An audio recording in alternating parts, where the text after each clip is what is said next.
Good morning, Sunday. Good morning on a lazy, lazy Sunday.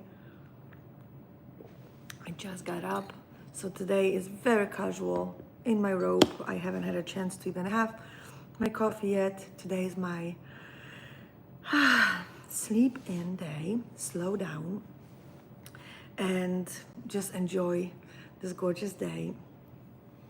Late, unrushed, just for you, just for me. Yesterday, the whole day was coaching, one-on-one coaching. I usually do it on Saturdays. This was the first Saturday since New Year's resolution time that I had it so fully booked that I didn't have a chance to even have a proper meal between. I didn't give myself enough time in between, so I have to tweak that. And I see how much you want to talk to me in person, how much there is a need, how much you crave talking to a human, not just finding answers online. It's so easy right now with AI. You have a question, why didn't he text me back? You go online and AI will answer to you, will give you even resources where to get this from, right? And you still don't feel satisfied. You don't feel that you have been heard. You don't feel that AI understands your particular situation, and you still don't feel like the answer they gave you, the AI gave you, Google gave you, all these experts out there that are talking to general audience, you still feel unsatisfied. You still feel like you didn't get the answer that you were seeking. And that was extremely obvious on those coaching calls yesterday. I see how big of a need it is to be available in person for you, so you can feel heard, understood, so your nuances, your particular story, your different set of experiences play in your decision making, in your perspective, in your beliefs, all of that, right? And therefore, because love feels so individual, it feels so personal, it feels so unique to each one of us, we have a hard time believing that we can learn that in a generic form from AI, from articles, from programs. Sure, we can get some sort of framework on what are we dealing with, especially when we are lost, when it comes to understanding men, when it comes to understanding situations, when it comes to understanding yourselves.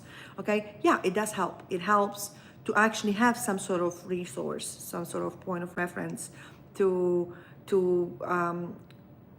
basically have like the instant, immediate, okay, I have this little roadmap, slightly, okay? It's not particular to me, but at least I know I'm going the right direction, or I know I have to change my direction. So those frameworks are very helpful. I'm not saying they're not, and I'm going to have tons of resources eventually in my social media links and stuff.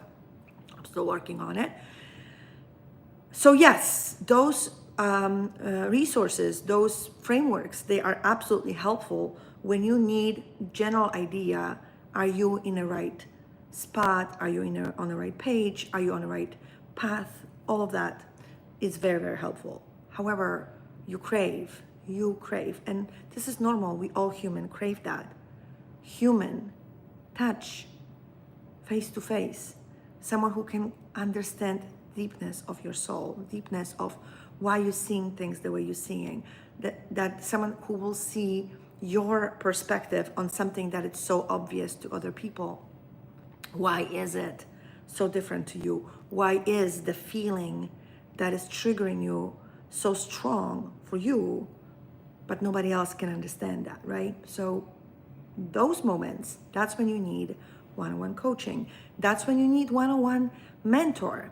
I don't necessarily feel that you need particularly coaching as in traditional sense of that word. If you do, I have packets that you can coach for a longer period of time because I believe that transformation requires repetition. So for that, I do offer coaching. But more than coaching, when you want to sign up with me for one-on-one call, you don't have to sign up for the whole package. We can have one-on-one session on one specific problem, and I will be a mentor for you. If you will decide that you need coaching after all, if you will decide that, oh my God, I still don't know so much, I thought I do, but I clearly don't, and this is a way deeper issue, we can sign up for more, obviously. But as of right now, I'm offering one-on-one, one session. So you can have a link in my Instagram bio, so go check that out. I'm gonna open more spots for this week, see how I feel, because this is fulfilling and exhausting. That's why today I have a late wake up. So this is the recap of yesterday. Something stood out to me yesterday though. Let me have a sip. There's one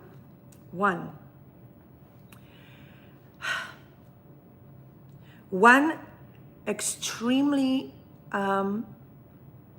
painful issue that I see over and over and over and over pretty much in every client that comes to me. And that is that you ladies do not trust your own instincts. You don't, okay? You still trying to logically explain things that's happening around you, and your gut feeling is put aside. And then you come to me with your gut feeling, trying to explain your gut feeling with your mind. And we go to the bottom of it, and I show you how to tune in to your gut feeling, so you know that when you feel something so deeply, and the head is logically trying to tell you something completely different, okay? The intuition, the sixth sense that we have, should override that in that moment.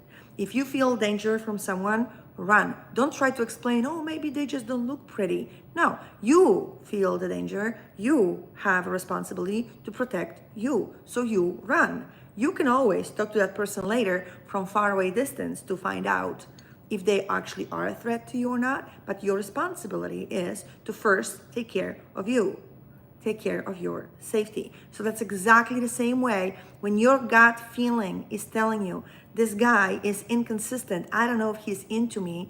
Hey, he is not into you. If he was into you, you would not be confused. That I promise you. If he was into you, he would make sure in everything in his power that you will not be confused no matter what. Because in his mind is, if she is confused, if she doesn't know that I'm serious about her, someone else can do this better and will snatch her away from me, and I cannot afford to lose her. Therefore, yes, you will never be confused when the guy is into you. So if you feel in your gut feeling, I don't think he's into me. He's so inconsistent. He's texting me one day, then he nonstop morning, evening, and then he comes with the flowers and he showers me, blah, blah, blah. We go on a date and then I don't hear from him for weeks. So is he or isn't he into me? He isn't. First, gut feeling. He isn't. There are situations when men truly are that busy and they truly want you, but they can't physically be there.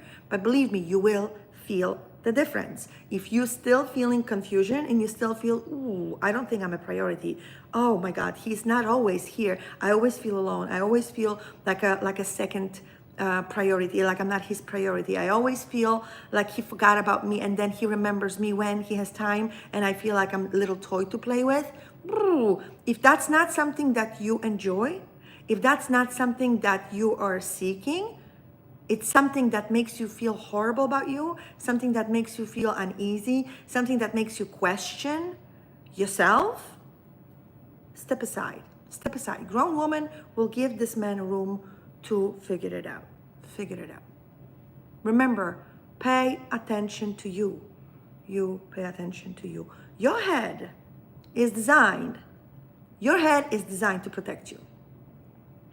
So your head will come up with all sorts of ideas why and excuses why this guy is not texting you back. Why is he not making an effort? To protect you from the heartbreak. So it will explain to you in a way, oh, don't worry, he's just busy. My heart is protected. Oh, don't worry, he'll call you because you remember he had that project? My heart is protected. So your brain is protecting your heart first. Why? Because probably in the past, when you had your heart broken over and over and over and over, for the brain, it felt like death. Okay? So if the pain of your heart, broken heart, is so great or was so great that your brain registered as, oh my God, one more step and we will die, that will be the first thing that your brain will protect, the pain of your heart. So it will explain the guy all the time. Oh, maybe that's not it. Or maybe, don't worry, we'll protect you. We're not gonna have your heart broken. Let's see what happened. Make a decision as a grown woman. In order for me to protect my heart, I better watch this from afar. Let me step aside and see what happens. Not wait what happened. See what happened, okay? So that is number one thing that stood out on every single one of those coaching calls. And I actually am going to cover this more this week. I'm going to make posts, I'm going to make carousels. I actually have this all lined up. I actually have a few articles written about this because I want you to see how important it is to feel your feeling and believe your gut. Believe your intuition. Believe your sixth sense. Believe your female energy. Believe it. That's why you have it. That's why you have it.